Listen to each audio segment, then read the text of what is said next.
What's up? What's going on? How y'all doing? How y'all feeling? Let's get down to the situation. Please like, comment, subscribe, share the video, y'all. So let's get into this whole situation. Let's talk about Joseline Hernandez. As you guys know, recently she was out here in these streets at the Floyd Mayweather fight. She performed and then she ended up performing afterwards behind stage. She had a brawl, she had a melee. It was her on her own, just wreaking havoc all over the place, hitting, smacking, doing whatever the case she needed to do, punching. She was just, in rare form, child. Don't know what was going on with her. Nobody could control her. Nobody could calm her down. She just kept going and going and going like the Energizer battery. The cops had to carry her out, one on both arm and one on both legs, and they had to carry her out because she was resisting arrest and she was not trying to hear it at all. But in any event, it seems like she failed to appear in court. Okay, so now it says Joseline Hernandez is at large. OMG. And I didn't even know Joseline Hernandez says that she's a white female. She's trying to get, that good treatment. She's trying to get that entitlement treatment, even though we have seen her out here claiming on College Hill that she is Afro-Latino, and then on Drink Champs that she's black and things of that nature. But she also know she don't want to be really treated like a black person. Okay, so that's why she is white. She is trying to get the upper hand in the situation. Maybe they'll take it easy on her because her status says white. So y'all tell me what y'all think about that whole situation. So the warrant has been issued for Joseline Hernandez, and it seems like the Broward County, Florida is looking for her in the circuit court for real, and they're basically judge signed off on this warrant, the capious warrant, basically to say that they want her to appear in court. If you find her, if you see her, detain her so she can appear before the judge, because she failed to appear before the judge, and this is why he issued this warrant for Joseline Hernandez. It says she ain't getting no bond, y'all. Like, what's going on? And it says battery on law enforcement officer, and they're talking about whole battery on law enforcement hold. Okay, no bond. Like, so this is a whole crazy situation. Joseline is not hiding out here in these streets. If they want to find her, she's on social media doing it and doing it and doing it.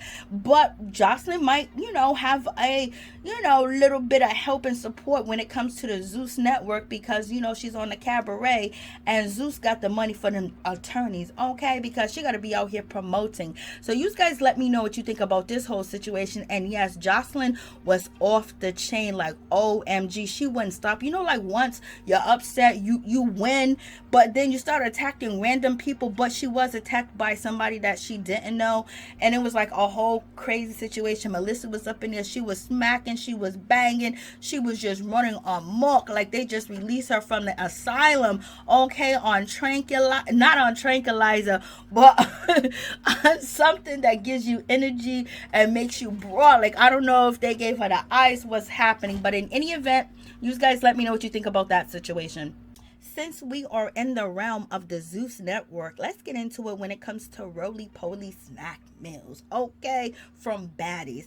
As you guys know, that she got surgery out of the country, and some of the procedures and the technique that they use overseas are not allowed in the United States, to take that much from your body and blase in the third, or to do multiple surgeries at once and then continue the next day. Allegedly, they can't do that in the States. So Rollie went overseas and she came back, and people are saying they don't notice the difference. You guys tell me if you notice the difference, or if roly-poly recently gained weight again after the surgery, because the surgery was like a month ago, right? Or a little bit longer, or whatever the case. And it takes us some time to heal. But these photos you see on your screen are the before photos. And this is a video of Rollie recently, and she looks good. Like, you could tell that the surgery, like, her stomach is not all the way down past her vajayjay, you know what I mean? Her stomach is a little bit upper, and then you can see that she has some shape in her hips, and her butt is a little bit more plumped, and you can actually see her figure, and her breast doesn't look as wide, and her shoulders doesn't look as heavy as they do in these photos. And she looks shapy, like a BBW or whatever the case is. So what y'all think think about this. This picture was like maybe a week ago, maybe 2 weeks ago, or video. I don't know how long ago this video was, but it was definitely after the surgery. And to me, I think she looks good. Some people say in her comments that they don't see the difference at all. Okay, I see the difference. You can tell she got a shape. Before she was just looking like a cinder block, but now she has a shape on that cinder block. And then this is a recent video of Pollie out last night in Vegas.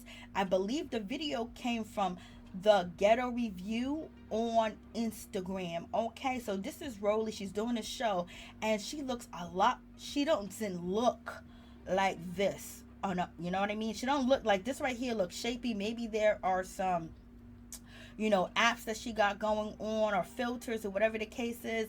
But over here, she doesn't look as big as she look in the pink, but it looks like she may have put on some more weight after she had the surgery. I don't know. That's what it looked like here. Her arms look bigger here than it does over here.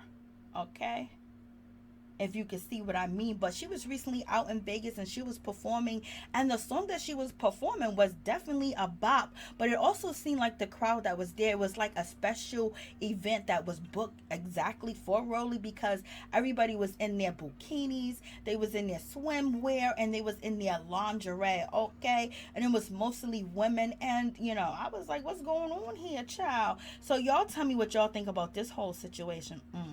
And since we are still in the realm of the Zeus Network, let's talk about Miss Natalie Nunn. OMG, like, it looks like Natalie lost weight. I don't know if she had any surgery. I don't know if she was working out. I don't know. I know Natalie is not against having surgery and things of that nature. But in any event, she's out here and she is displaying her new body. Okay, and I must say, Natalie younger didn't look this good. Natalie older looked better than she did when she was younger. So there is hope for people that was ugly young, that they can be beautiful older. Okay, so in any event, you guys let me know what you think about Natalie. And also, Natalie is just so happy because she got a shout out from Nicki Minaj in a song, and Nicki Minaj killed it on fashion. Even if you were Natalie Nunn, you couldn't even chin check me. And Natalie has driven that Nicki Minaj song with her name in it, baby. And she's been supporting Nicki Minaj out loud more than I have ever noticed. So you guys let me know what you think about Natalie Nunn. Does it look like she lost a lot of weight? Like, OMG. Natalie Nunn got to keep up with these young girls. So you know she's definitely is going to make sure she's on point. So let's get down to this situation. It seems like Cardi B had to throw her microphone at people back to back because they wasn't doing what they were supposed to do. Cardi B was performing at a nightclub somewhere, and the DJ kept messing up, or he was skipping, or he was just not doing what he's supposed to do. And people are saying that she wanted to sing more or perform the song longer, and he kept cutting it and scratching it, and she got upset and she threw the microphone and then she walked off the stage. Child, what is going on? Lord have mercy. And then some people are saying that she's upset because people wasn't singing the words, but she clearly threw the microphone at the DJ. Okay, so somebody screamed and yelled, which the DJ had played and put on, and then boom, bada bing, the microphone goes towards his head. I was like, Lord have mercy, what is really going on? So y'all tell me what y'all think about this whole situation. I thought it would possibly be that Cardi B had her own DJ when she travels, but you never know. But in any event, just like somebody saying that Cardi B, you know, asked them to do her nails, and she was like, girl, I don't even know who you are, so you never know. But in any event, the next day Cardi B was performing in the daylight, and someone threw water on her while she was on stage. You already know that she done got her hair done, her makeup done, and it's already hot outside. There's already a bunch of people. Don't throw water on me. You've been drinking out that water. I don't know what's in that cup, and you gonna throw it on me. I don't know who you is. I don't know who you be. I don't know if you have, you know, pathogens or airborne things. Don't be throwing up on me. And so Cardi B, she reacted and she threw her microphone, and this, you know, was warranted. It's a reaction, you know, it just a reflex. It was a reflex in the whole situation. But thank God it wasn't Monica, because if Monica would have got water thrown on Monica, she would have hopped off that stage and it would be all she wrote. Okay, security wouldn't have no need to do their job because Monica would have handled it, because she was recently performing and she saw a man and a woman having a altercation, and she wanted to make sure the woman did not get touched again. So she jumped off that stage because she said security wasn't moving fast enough. She was going to be the talent and security all in once. But she also apologized for this behavior because people was concerned that you can get hurt or you could have made the situation worse going into the crowd. But in any event, she said she was triggered because of what went on with her aunties and what she saw growing up to the women that she loved. So therefore she wasn't playing around and she just had to hop off the stage. And Cardi B tried to make the best out of the situation and get the audience attention back and get people back in the groove of listening to her perform. And basically, so she can continue on with her show, she told the girl that threw the water on her, hey, don't throw water on my face and my hair. Throw water on the cat. Throw water on the punkash. And then Cardi B proceeded to turn around and lift her hiney up and ask people to throw water at her to wet her at her down below spot, not up above. Some audience members did throw water on Cardi. She just made it seem like, okay, she was cool with it. She calmed down and you don't got to worry about it. She's ready to perform. I know it's a little like irking that someone trying to embarrass you on your job and you know it's going to go viral on social media. But at the same time, you are in the midst of having hundreds and thousands of people looking at you. So she was trying to get the audience back and get it on and popping. So y'all tell me what y'all think. So in any event, let's get on to the situation when it comes to Nicki Minaj. Nicki Minaj was recently swatted again, I believe yesterday, and someone called 911 and claimed some pop boo boo was going on at her crib. The police showed up and they realized that it was a hoax, it was swatting and it wasn't real, and they walked away. But I believe people are always going to know, Nicki Minaj address, and what having the public know your address, you never know what they might do for kicks and giggles, or even people that side with other people or just want to be deviant. So it is what it is. So y'all tell me what y'all think about this whole situation. It's just a whole crazy situation because no one wants the police to be knocking at their door for any reason at all, because police only bring bad news when they come to your house. When do they bring good news?